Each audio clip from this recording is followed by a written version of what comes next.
Hello, my horror-loving dudes. I'm KillJoy Jake, and today we're talking a little Scream. Scream 6 has just become the highest-grossing film in the franchise domestically, so today we're going to be ranking all of the opening scenes from this entire franchise. Let's get into it! Well, sometimes that is better.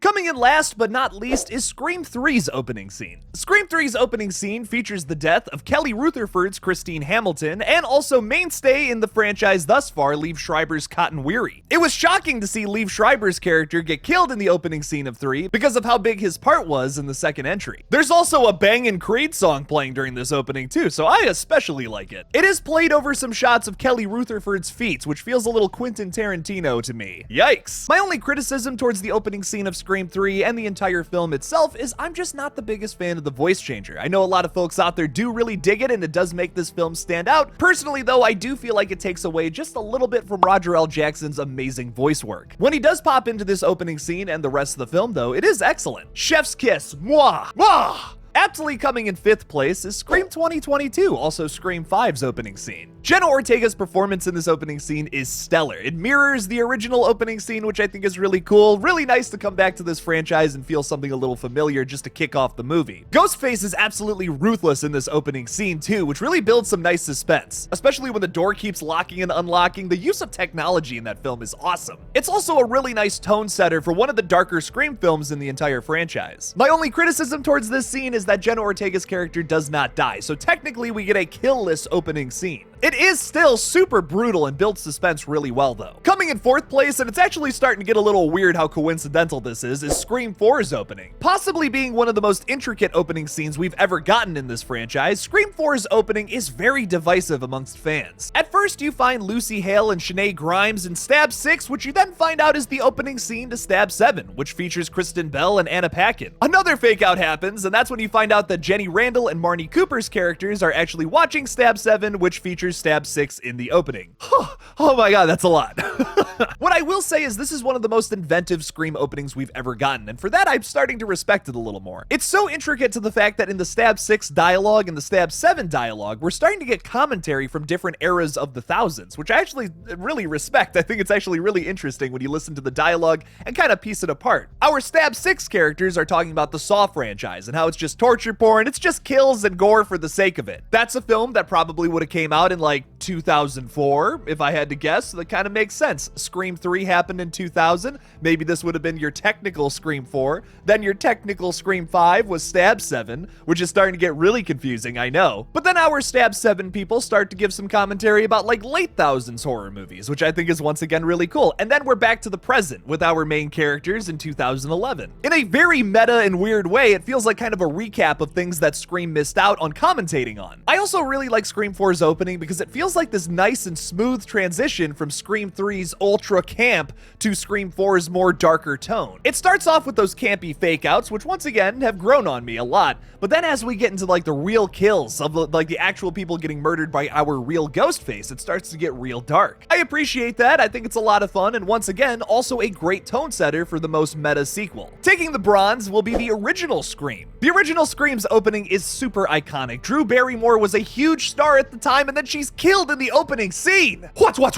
It was super shocking back then, and it still is now. It's an excellent opening scene. I think from this point on, everything is top 10, top shelf opening scenes for horror films. Most people forget about Steve, but I'm gonna give Kevin Patrick Walls a bit of a shout out here. He's pretty good, and he gets the horror really ramping up here in the opening. Obviously, the biggest thing about this sequence, though, is all the dialogue on the phone and the kill at the end, and Drew Barrymore's parents rushing out to see their dead daughter hanging from a tree. Once again, a perfect tone setter for this movie, but it's ultra dark, but also really fun at the same time. I think that's what I love most about the original Scream. The subject matter itself is very dark and messed up, but it's thrown at you at this very playful and fun way, making the movie just something really special and different. This movie feels very smart, sleek, and cool too, which is probably why horror had this big renaissance in the late 90s moving into the thousands. You probably wouldn't have had that without this film, and this opening scene is that perfect way to get the audience's attention immediately. An absolute banger of an opening scene that changed the landscape of horror forever. I gotta stop with these weird coincidences, because in second place is Scream 2's opening. Arguably the darkest opening in the entire franchise, Scream 2 has some really cool things going on and things that they're trying to say with this opening scene. There's really smart commentary on how black people are typically the first people to die in horror or slasher films. You once again have characters who are identifying horror tropes. They know about them, but they still fall victim to them. This has always been a super interesting aspect to Ghostface because I think it just makes him scarier, that even though you know all the tropes of horror films, this guy's still gonna follow it, and he's still gonna be successful most of the time. I crack up every time Omar Epps walks into the bathroom and then there's just two ghost faces peeing next to each other. Just two bros chilling,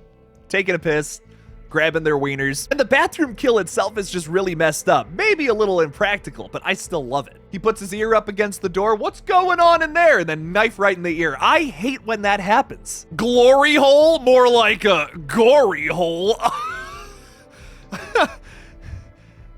Please laugh. Such an unexpected and brutal kill to start off with. I love it. It's great. And then the scariest part of this entire sequence is when you have Ghostface come back, sit next to Jada Pinkett, and then start stabbing her.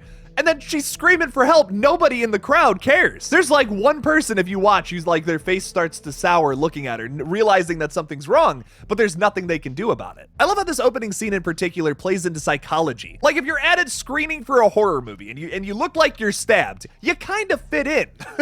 No one's really gonna question it. Like I was at a horror con a couple weeks ago. I saw a bunch of people covered in blood. I wasn't freaked out. It felt normal. Maybe those people were dying. I don't know. But within an inch of her life, she makes it up on stage, and that's when everyone realizes something is wrong. She lets out this horrible wail and then dies on stage. Someone probably could have helped her. Such a great opener to a really fun sequel. Taking the gold is my favorite opening scene from this franchise, Scream 6's opening. Possibly my favorite part of the entire film, Scream 6's opening subverts your expectations once again in a way that I just could not have predicted if I even tried. I had predicted for a little while that Samara Weaving's character would be killed in the opening scene, but I had no idea that our Ghostface killer this time around would be revealed in the opening scene. That was awesome. My first Scream movie when I was a boy was Scream 4. I saw that right after it came out of theaters. Like my dad had bought it and we watched it. I was a big fan of David Arquette. I was super hyped to see that movie, and then the reveal totally got me. Did not guess Jill at all. It was great. But the whole time I was thinking to myself, this would have been so cool if we could see it from the Ghostface's perspective. And we kind of get a little taste of that here in Scream 6. There is definitely a part of me that wishes this was the whole movie because of how cool it was. But I also love the way that this wraps up. We get our standard opening kill with Samara Weaving's character, but then they take it to the next step by having a Ghostface killer come after our Ghostface killer? What?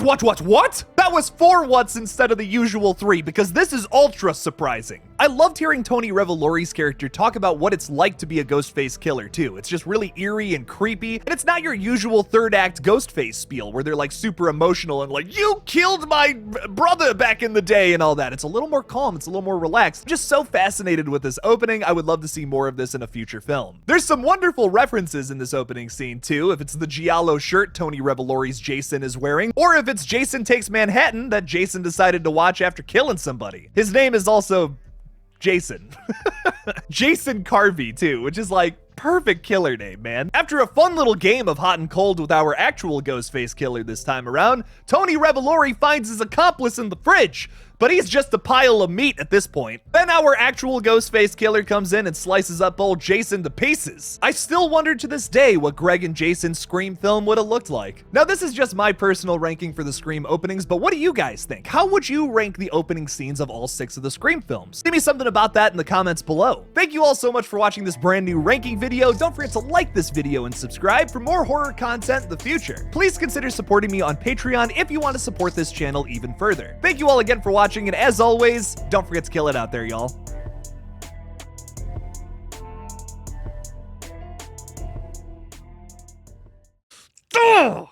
Wave goodbye!